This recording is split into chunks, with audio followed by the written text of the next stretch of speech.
அதிமுக எம்எல்ஏக்கள் ராஜினாமா செய்து தாவேகா சென்றது அந்த தொகுதி மக்களுக்கு செய்த பெரிய துரோகம் என்று மனிதநேய மக்கள் கட்சி தலைவர் ஜவாஹிருல்லா விமர்சித்துள்ளார். சென்னையில் சிறப்பு தொழுகையில் பங்கேற்ற பின்னர் செய்தியாளர்களிடம் பேசிய அவர் இவ்வாறு கூறினார். கேரளத்தின் முன்னாள் முதலமைச்சர் பினராயி விஜயன் இல்லத்தில் அமலாக்கத்துறை சோதனை செய்தது மத்திய அரசின் சர்வாதிகாரத்தை எடுத்து காட்டுகிறது என்றும் ஜவாஹிருல்லா குற்றம் சாட்டினார்.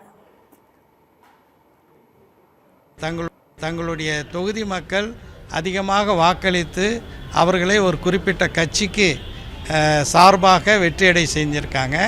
அந்த கட்சி அந்த தொகுதி வாக்காளர்களுக்கு அவர்களுக்கு வாக்களித்த மக்களுக்கு அவர்கள் மிகப்பெரிய துரோகம் இழைத்திருக்கிறார்கள்.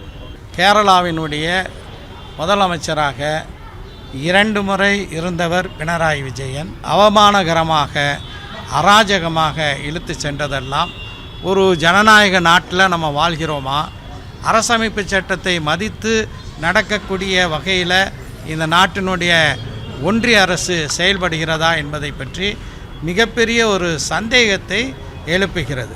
இவையெல்லாம் திரு மோடி அரசாங்கத்தினுடைய சர்வாதிகாரத்தினுடைய எடுத்துக்காட்டுகளாக அமைந்திருக்கிறது. இது நாட்டு நலனுக்கு உகந்ததல்ல.